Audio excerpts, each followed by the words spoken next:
Psalm 12. Ein von David zijn psalmen 14 op 8 zeiden. Help her, de helden zijn wenja worden. Apreche Menschen worden immer wenja. Wat ze reden uit een ander zijn lees. Ze reden met schmeichelende Lippen, aber maar de halve waarheid.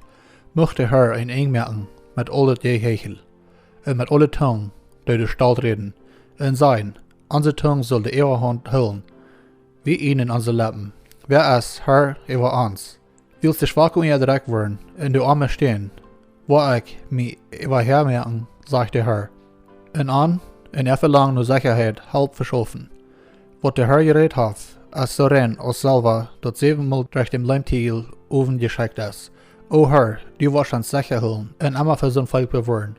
Du wird allemal voll Gottlose, wo so ein Volk dort nicht stocht, über die Menschen regieren.